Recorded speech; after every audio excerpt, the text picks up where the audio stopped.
सिंह और आप हैं अपने YouTube चैनल मास्टर्स फिजिक्स पर। स्टूडेंट्स, आज हम लोग एरर एनालिसिस को डिस्कस करने जा रहे हैं, जिसके ऊपर जेईई मेन और नीट एग्जाम में हर साल एक क्वेश्चन कम से कम जरूर दिया हुआ रहता है। तो डियर स्टूडेंट्स, आप वीडियो लेक्चर के अंत तक बने रहें। इससे कनेक्टेड मैं एरर एनालिसिस के ऊपर 2 वीडियो लेक्चर आपके लिए बनाऊंगा। तो ये उसका फर्स्ट पार्ट एरर एनालिसिस का, जिसमें हम लोग कुछ कॉन्सेप्ट्स को सीखेंगे और न्यूमेरिकल डील्स करने के तरीके सीखेंगे। तो चलिए स्टार्ट करते हैं। सबसे पहले हम लोग बात करते हैं एरर्स के बारे में कि एरर क्या होता है। कंसीडर करिए कि आपने मार्केट से स्टिक खरीदा और वो स्टिक जो है वो कंपनी ने बताया हुआ है कि 2 मीटर लेंथ का है, उसका लेंथ जो है वो 2 मीटर है। तो ये जो 2 मीटर हो गया, ये उसका कौन सा वैल्यू हो गया? ट्रू वैल्यू हो गया। ये कौन सा वैल्यू हो गया? True value. अब आपने क्या किया? इसके लेंथ को मेजर किया। मेजर करने के बाद मेजर्ड किया, किससे किया? मेजर से। मेजर आपने किससे किया? स्केल से किया। और स्केल से मेजर करने के बाद कंसीडर करिए कि ये 1.99 मीटर का आया। इसका लेंथ जो है वो 1.99 मीटर का आया। इसका मतलब ये वाला जो लेंथ है, ये वैल्यू कौन सा हुआ? हमारा मेजर्ड वैल्यू। ये हमारा कौन सा वैल्यू हुआ? Measured value. तो अब हम क्या करेंगे? एरर कैसे फाइंड आउट करेंगे? तो एरर इक्वल्स टू क्या लिखेंगे हम लोग? ट्रू वैल्यू है ना, माइनस का measured value. True value minus का measured value. True value minus का मेजर्ड वैल्यू। तो ट्रू वैल्यू हमारा कितना था? 2.00 मीटर और माइनस 1.99 मीटर हो गया। यानी ये क्या हो गया? 0.01 मीटर इसका क्या हो गया? हमारा एरर हो गया। ये हमारा क्या हो गया? एरर हो गया। ओके, तो ये हमारा हमने क्या निकाल लिया? एरर निकाल लिया। इस स्टिक के अंदर लेंथ में एरर 0.01 मीटर का है। एरर जो है वो 3 तरह के होते हैं। पहला होता है सिस्टमैटिक एरर, दूसरा होता है रैंडम एरर और तीसरा होता है ग्रॉस एरर। पहला होता है सिस्टमैटिक एरर, दूसरा होता है रैंडम एरर और तीसरा होता है ग्रॉस एरर। ओके स्टूडेंट्स, तो हम इन तीनों एरर को बारी बारी से डिटेल्स में समझेंगे। तो चलिए सबसे पहला लेते हैं टॉपिक सिस्टमैटिक एरर। तो सिस्टमैटिक एरर क्या होता है? सिस्टमैटिक एरर हम लोग उस एरर को बोलते हैं जिसके हमें कॉज जो है वो पहले से पता हो। जैसे पहला कॉज क्या हो सकता है? Errors due to external effect.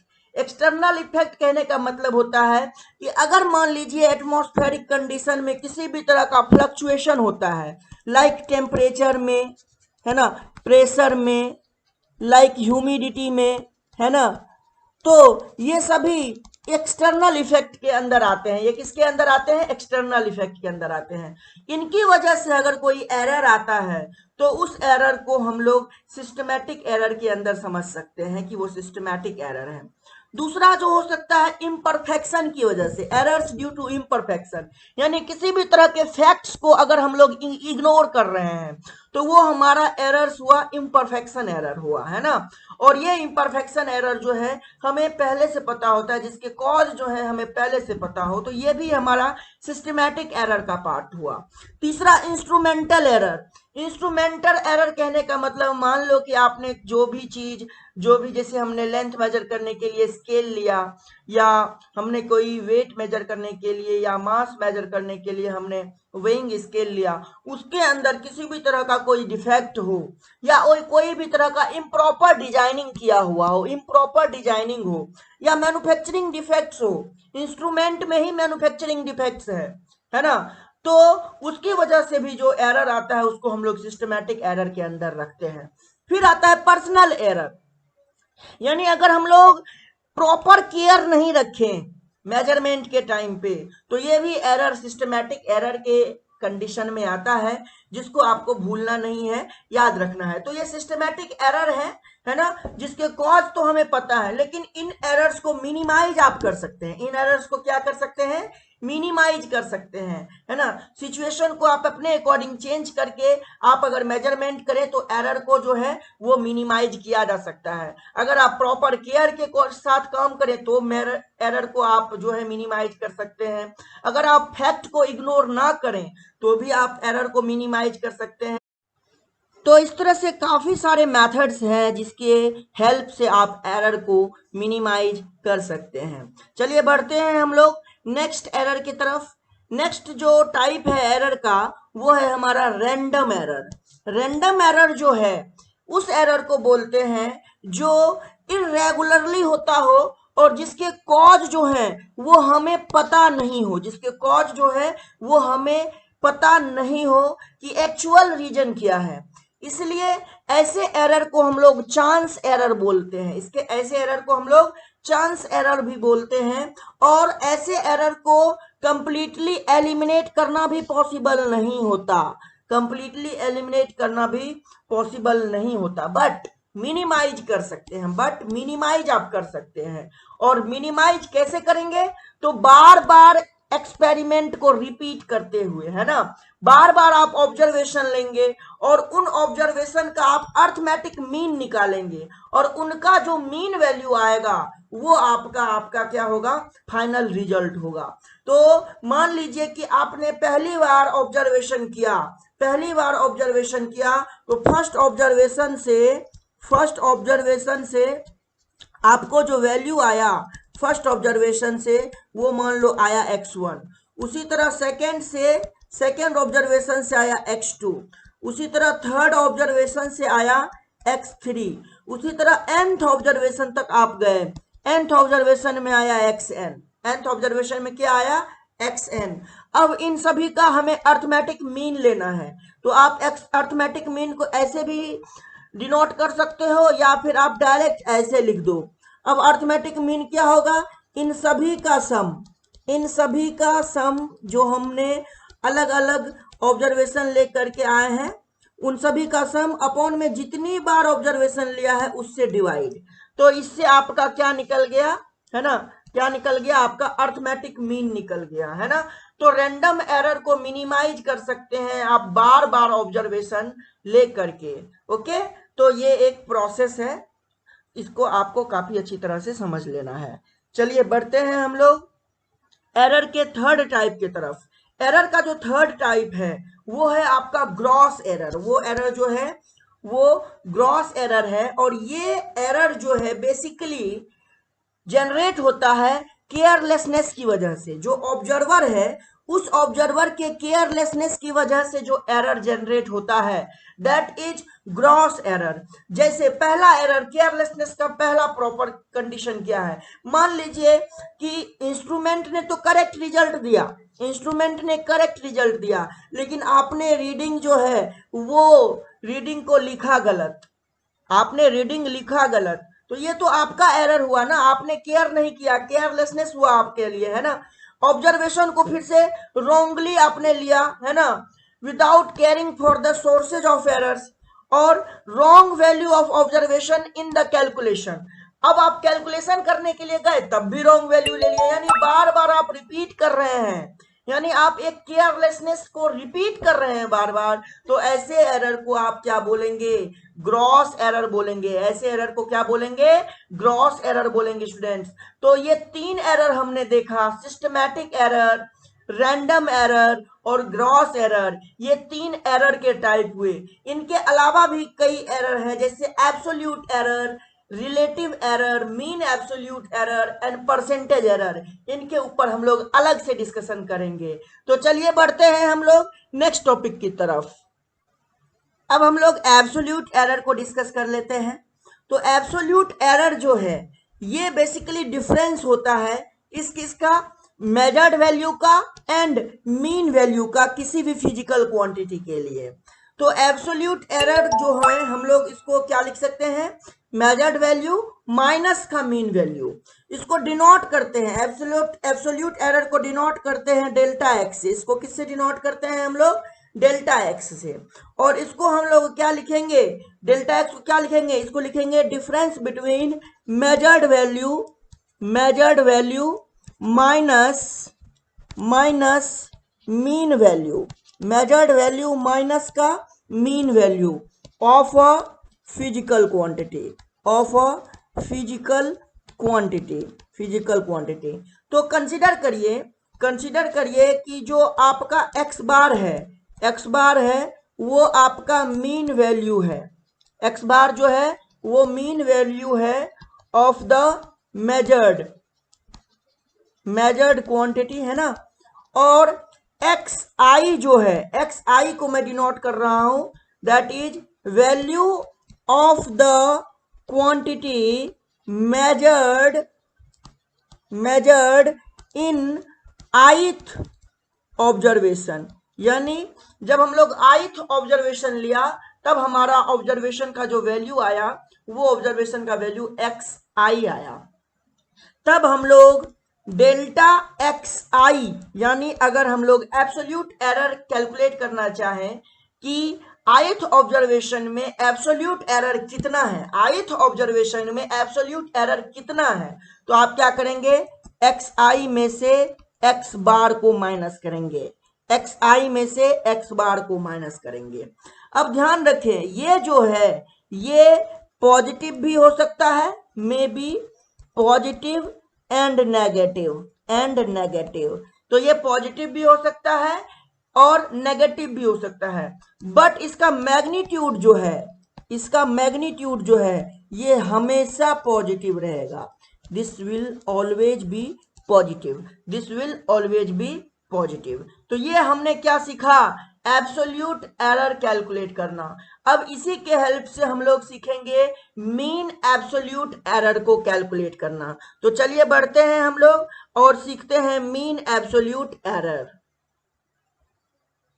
तो मीन एब्सोल्यूट एरर का डेफिनेशन क्या हो जाएगा कि अगर हम लोग एब्सोल्यूट एरर का मीन कैलकुलेट कर लें, एब्सोल्यूट एरर का मीन कैलकुलेट करें, तो उसको सिंपली हम लोग क्या कहेंगे, मीन एब्सोल्यूट एरर कहेंगे। उसको सिंपली क्या कहेंगे, मीन एब्सोल्यूट एरर कहेंगे। जैसे मान लीजिए कि मैंने डेल्टा x1 कहा कि ये हमारा एब्सोल्यूट एरर है, डेल्टा x1 जो है ये हमारा क्या है, एब्सोल्यूट एरर है ना, क्या, मेजर्ड क्वांटिटी का, of the measured quantity for first observation. उसी तरह डेल्टा x2 है, ये हमारा एब्सोल्यूट एरर है, ये हमारा क्या है, एब्सोल्यूट एरर है of the measured quantity for second observation. और सिमिलरली डेल्टा xn तक हमने इसका ऑब्जर्वेशन किया है, तो डेल्टा xn जो है वो हमारा एब्सोल्यूट एरर हो गया ऑफ द मेजर्ड क्वांटिटी या फिजिकल क्वांटिटी, आप जो लिखो, measured quantity for nth observation के लिए। तब अगर आप इनका मीन एब्सोल्यूट एरर निकालना चाहें तो कैसे लिखेंगे, डेल्टा x1 का मॉड प्लस डेल्टा x2 का मॉड प्लस डेल्टा x3 का मॉड अप टू कहां तक, n तक, डेल्टा xn का मॉड अपॉन में आप क्या लिखेंगे, कितनी बार है ये, n बार है, तो अपॉन में n लिख देंगे। तो इससे आपका क्या निकल जाएगा, जल्दी से बता दीजिए, मीन एब्सोल्यूट एरर कैलकुलेट कर लेंगे आप। इससे आप क्या कैलकुलेट कर लेंगे, mean absolute error. Okay students, चलिए बढ़ते हैं हम लोग नेक्स्ट टॉपिक की तरफ। नेक्स्ट टॉपिक जो है वो है हमारा रिलेटिव एरर। तो सबसे पहले समझते हैं रिलेटिव एरर को। सो इसका डेफिनेशन है the ratio of the mean absolute, यहां पे लिख दीजिए mean absolute error to the true और mean value of the physical quantity is called relative error. True value या मीन वैल्यू ध्यान से समझना, ट्रू वैल्यू और मीन वैल्यू एक ही चीज रखना है, एक ही चीज समझना है आपको।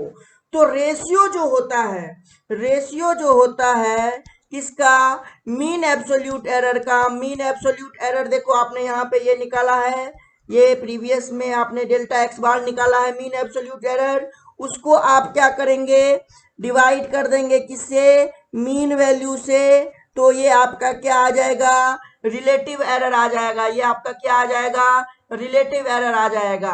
तो इसमें एक चीज ये समझना जरूरी है, मीन वैल्यू और ट्रू वैल्यू एक ही चीज है ना। तो मीन एब्सोल्यूट एरर को अगर आप डिवाइड करेंगे मीन वैल्यू से, है ना, तो आपको क्या मिलेगा, रिलेटिव एरर मिलेगा। क्या मिलेगा, रिलेटिव एरर मिलेगा।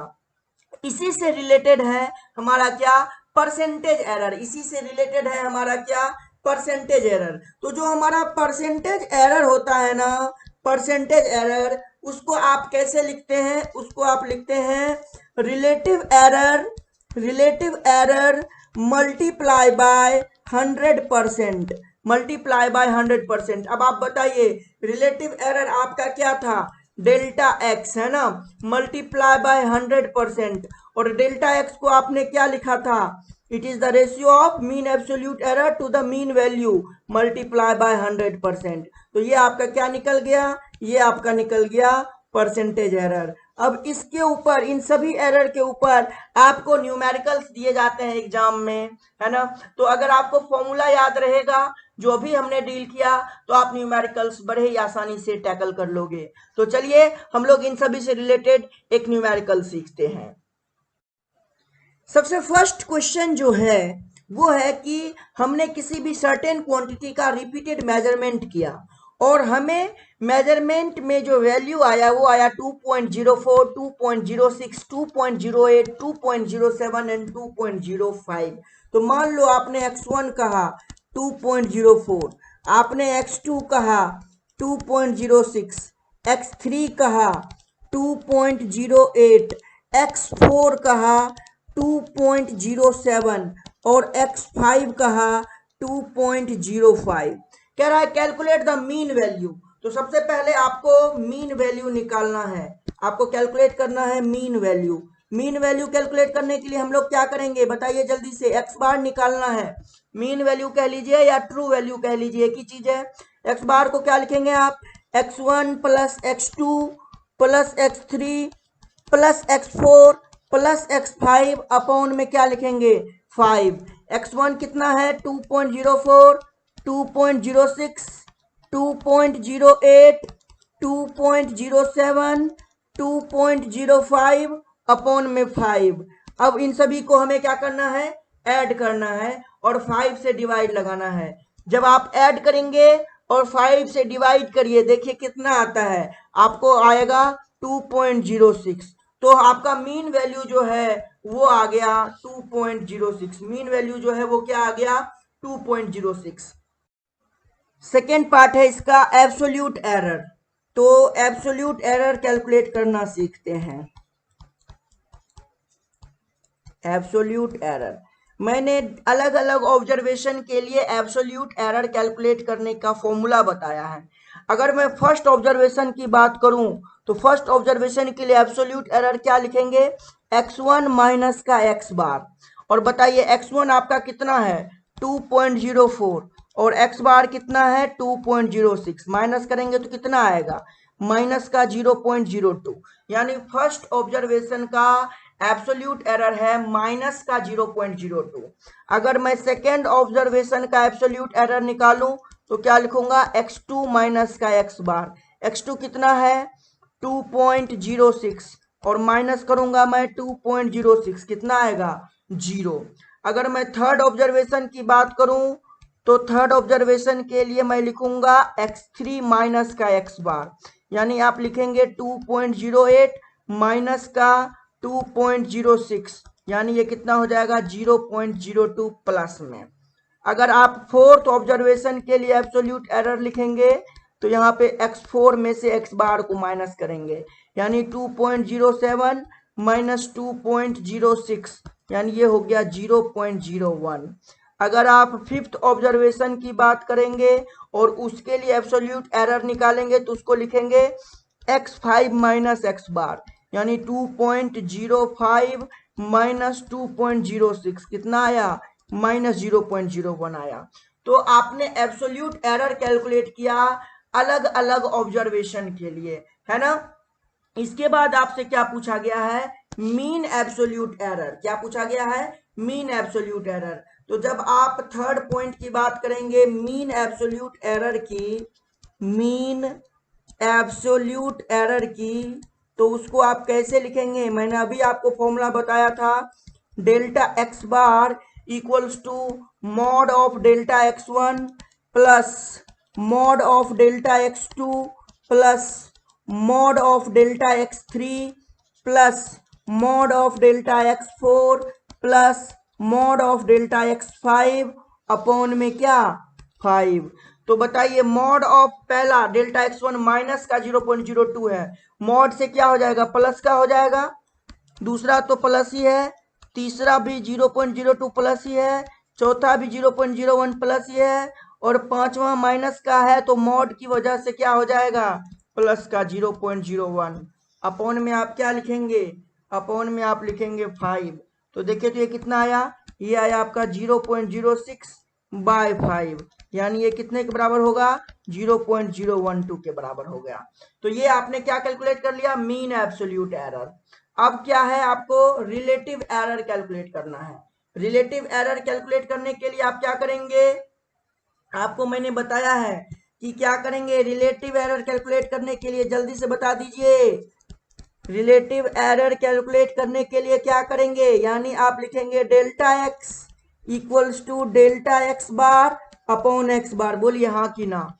डेल्टा एक्स बार को आप क्या लिखेंगे, 0.012 अपॉन में एक्स बार को क्या लिखेंगे, 0.06, सॉरी 2.06 लेकर के आए थे ना हम लोग, यहाँ देखिए 2 पॉइंट, यानी मीन एब्सोल्यूट एरर को अगर आप मीन वैल्यू से डिवाइड कर देते हैं तो वो आपका रिलेटिव एरर आ जाता है। वो क्या आ जाता है, रिलेटिव एरर।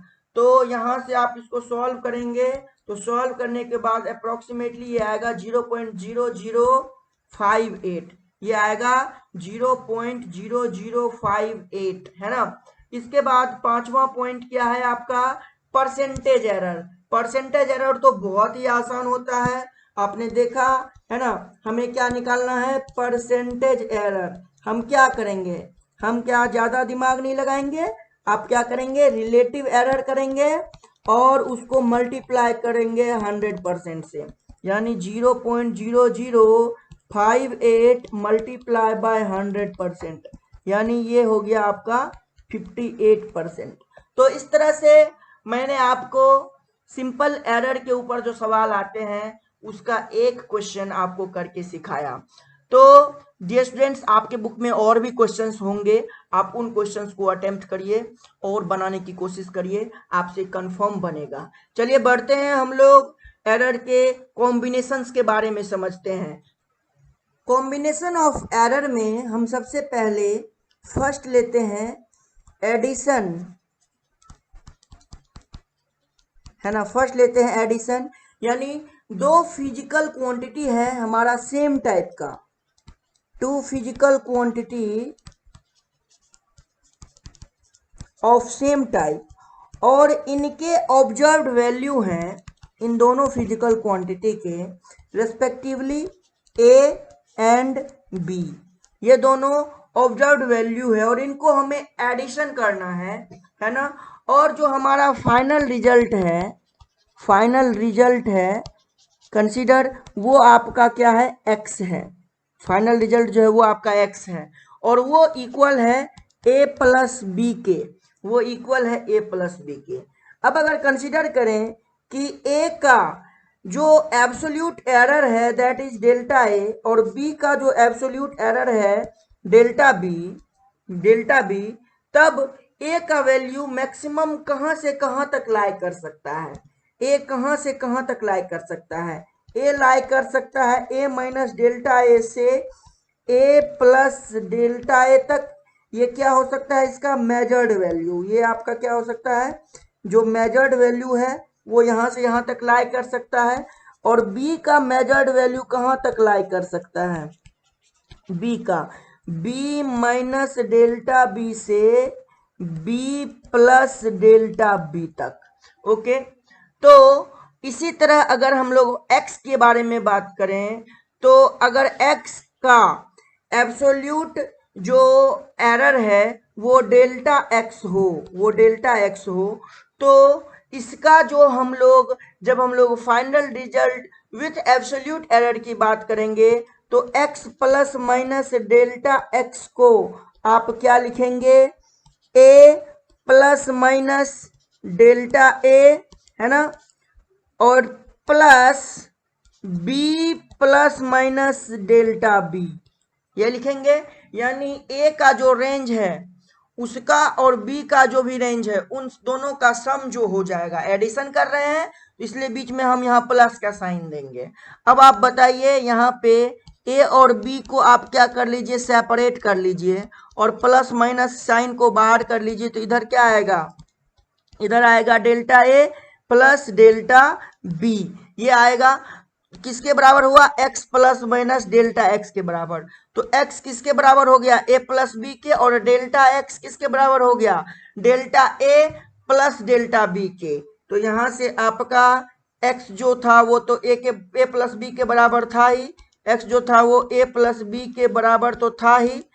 तो यहां से आपका डेल्टा x जो है, डेल्टा x जो है, जो एडिशन में जो एरर आएगा वो क्या आएगा, delta a plus delta B, delta A plus delta B. तो ये एडिशन मेथड हुआ, ये कौन सा मेथड हुआ, एडिशन मेथड हो गया आपका क्या कहते हैं, कॉम्बिनेशन ऑफ एरर में।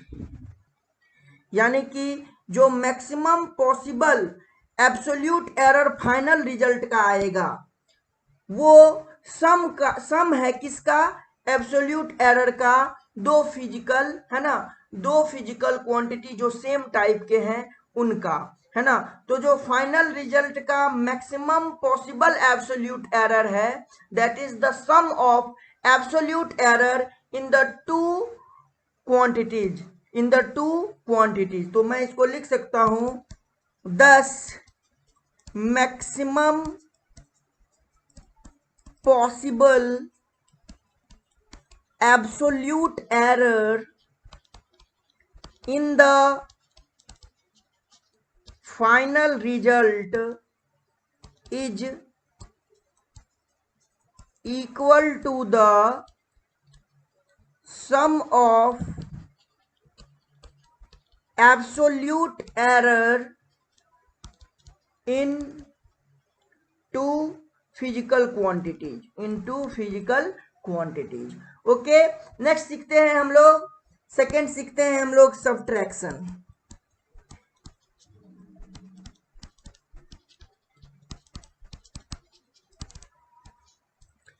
तो इसके अंदर क्या है कि सिंपली सेम हमारा कंडीशन है, बट जो हमारा x है वो इस बार हमारा वही a माइनस का b रहेगा। तो जब हम लोग फाइनल रिजल्ट को लिखेंगे प्लस माइनस डेल्टा एक्स के फॉर्म में, तो a को लिखेंगे प्लस माइनस डेल्टा a, है ना, प्रीवियस केस की तरह बीच में माइनस होगा, और b plus minus delta b ऐसे लिखेंगे। तो यहां से ये क्या हो जाएगा, a माइनस b बाहर, और जब आप प्लस माइनस कॉमन कर लेंगे तो नीचे बचेगा आपका डेल्टा ए प्लस का डेल्टा बी, ये आपका क्या आ गया, x plus minus delta x। तो यहां से जो आपका फाइनल रिजल्ट आया दैट इज डेल्टा x, वो यहाँ पे भी क्या रह गया, दोनों एरर का जो एब्सोल्यूट एरर है उसका सम हो गया। तो यानी जब आप सब्ट्रैक्शन करेंगे तो सब्ट्रैक्शन के केस में भी जो मैक्सिमम पॉसिबल एब्सोल्यूट एरर आएगा फाइनल रिजल्ट में, वो इन दोनों का क्या रहेगा, सम ही रहेगा, इन दोनों का क्या रहेगा, सम ही रहेगा। तो इस चीज का आपको क्या रखना है, ध्यान रखना है। चलिए बढ़ते हैं हम लोग, नेक्स्ट सीखते हैं। नेक्स्ट है अपना थर्ड, मल्टीप्लीकेशन। है ना। तो मान लीजिए जो हमारा x है उसको हम लोग a इंटू बी लिखने वाले हैं, x को हम लोग a इंटू बी लिखने वाले हैं। अब final result with absolute error के साथ, final result with absolute error के साथ हम लोग अगर बात करें तो हम लोग इसको कैसे लिखेंगे, x plus minus delta x equals to a plus minus delta a multiply by b plus minus delta b। अब मल्टीप्लाई कर दीजिए इसको मल्टीप्लाई करेंगे तो क्या होगा, a into B plus minus A times delta B plus minus B times delta A plus minus delta A into delta B. अब ये वैल्यू जो है ये वैल्यू बहुत ही स्मॉल है क्योंकि डेल्टा ए पहले से स्मॉल है और डेल्टा बी पहले से स्मॉल है, और दोनों स्मॉल वैल्यू को मल्टीप्लाई करोगे तो ये बहुत ज्यादा स्मॉल हो जाएगा। तो इसको आप क्या कर दो, इग्नोर कर दो, इसको आप क्या कर दो, इग्नोर कर दो। अगर आप इसको इग्नोर करोगे तो आपका x plus minus delta x जो आएगा वो आएगा आपका A B plus minus A times delta B plus minus B times delta A, यही आएगा। अब आप इसको ऐसे कर सकते हो कि x plus minus delta x equals to A B plus minus common कर लीजिए तो ये हो जाएगा a delta B plus B delta A, यही हो जाएगा ना। अब देखो ये x को इस ए बी से कंपेयर करके निकाल सकते हो, तो कंपेयर करने के बाद जो आपका डेल्टा x बचेगा, डेल्टा x बचेगा प्लस माइनस का, वो plus minus a times delta B plus B times delta A के बराबर बचेगा, यही बचेगा ना। अब आप क्या कर लो, इसको दोनों साइड से डिवाइड कर दो, तो इसको डिवाइड कर दीजिए, divide both side by x, x से डिवाइड कर दीजिए तो ये क्या हो जाएगा, plus minus delta x by x equals to plus minus a times delta b upon में x plus minus b times delta a upon में क्या x हो गया। अब बताइए यहाँ पे आप क्या लिखेंगे, plus minus a times delta b, और x को आप लोग रिप्लेस कर सकते हो ए बी से, तो नीचे लिख दोगे आप A B plus minus B times delta A upon में ए बी, बी से बी कैंसिल और ए से ए कैंसिल, यानी plus minus delta X by X जो है ये किसके बराबर बचा, plus minus delta B by B और plus minus delta A by A, plus minus हटा दीजिए तो फाइनली आपका डेल्टा एक्स बाय एक्स जो होगा वो delta A by A plus delta B by B के बराबर बचा। बोलो हाँ या ना, समझ में आया कि नहीं आया। तो इस तरह का प्रोसेस ही आप अप्लाई कर सकते हो डिवीजन के लिए और पावर फॉर्म के लिए। तो मैं आपको डायरेक्टली शॉर्ट तरीके से बताता हूँ कि डिवीजन के लिए आप क्या करोगे। तो मान लीजिए कि आपका x जो है वो a बाय बी के बराबर है, x जो है वो a बाय बी के बराबर है। अब अगर डिवीजन, आपको डिवीजन मेथड लगाना है a बाय बी जो कि डिवीजन में है और इसके हेल्प से कैलकुलेट करना है फाइनल रिजल्ट, तो डेल्टा x बाय एक्स जो होगा वो ध्यान से देख लीजिए, डेल्टा a बाय ए लिखेंगे और plus delta b by B लिखेंगे। इसमें भी डिवीजन में भी आपको ऐसे ही लिखना है, डिवीजन में भी आपको ऐसे ही लिखना है, इस चीज का आपको ध्यान रखना है। और आप डायरेक्टली जो प्रोसेस अभी पहले मैंने फॉलो किया वो प्रोसेस यहाँ भी फॉलो कर सकते हैं और आप इस रिजल्ट तक पहुंच सकते हैं। फिलहाल आप इतना समझ लीजिए, ये इतना एनफ है आपके लिए। और लास्ट है आपका power of a physical quantity, power of a physical quantity. मान लीजिए कि पावर है किसी भी फिजिकल क्वांटिटी पे, लाइक कि आपको x दे रखा है, मान लो a to the power n, अगर इस तरह का दे रखा है और आप इसका फाइनल रिजल्ट में एरर चाहते हैं तो डेल्टा एक्स बाई एक्स जो होगा वो n times delta A by A लिखेंगे और आपका ये वैल्यू से आप कैलकुलेट कर लेंगे, है ना, और आपका आंसर निकल जाएगा। मान लो कि कभी ऐसा भी हो सकता है कि x जो हो वो a to the power n by b to the power m दिया हुआ हो, इस फॉर्म में हो, तब कैसे कैलकुलेट करेंगे? तब डेल्टा एक्स बाय एक्स को लिखेंगे n times delta A by A plus m times delta b by b, है ना। इस चीज का ध्यान रखना है आपको। आपका कोई भी सवाल जो है वो गलत नहीं होगा, आपका कोई भी सवाल जो है वो गलत नहीं होगा। तो इस तरह से हमने एडिशन, सब्सट्रैक्शन, मल्टीप्लिकेशन, डिवीजन और पावर को सीखा, ठीक है। तो डियर स्टूडेंट्स, आप इन कॉन्सेप्ट्स को रिवाइज करिए, क्योंकि जो नेक्स्ट वीडियो लेक्चर मैं लेकर के आ रहा हूँ उसमें मैं फुल्ली डिस्कस करूंगा इनसे रिलेटेड न्यूमेरिकल्स के बारे में। तो ये स्टूडेंट्स नेक्स्ट लेक्चर भी देखना बिल्कुल नहीं भूलें, क्योंकि आज के लेक्चर में मैंने बस एक न्यूमेरिकल कराया है। नेक्स्ट लेक्चर जो होगा वो कम्प्लीटली फोकस होगा न्यूमेरिकल पे, और न्यूमेरिकल आप जानते हैं कि कॉम्पिटिशन एग्जाम के पर्पज से कितना इम्पोर्टेंट होता है। तो डियर स्टूडेंट्स, आप हमारे चैनल पे बने रहें, लाइक शेयर एंड सब्सक्राइब करना बिल्कुल ना भूलें, और हमें अपना प्यार यूं ही देते रहें। हम आपके साथ इफेक्टिव लेक्चर वीडियोज के साथ आपके सामने आएंगे और आपके पढ़ाई को बिल्कुल ही आसान कर देंगे, आपको बहुत ही आसान फिजिक्स लगेगा, ये मेरा आपसे वादा है, ये आपके अमन सर का आपसे वादा है। अगर किसी तरह का कोई भी क्वेरी हो तो आप इस नंबर पे आप मेरे से डायरेक्ट मैसेज कर सकते हैं और हमसे आप व्हाट्सएप पे चैट कर सकते हैं। अगर कोई डाउट है तो उस डाउट को भी क्लियर कर सकते हैं। कोई बात आपको समझ में नहीं आई हो तो आप कमेंट बॉक्स में ज़रूर कमेंट करें। Thank you students, thank you so much, thank you for your love.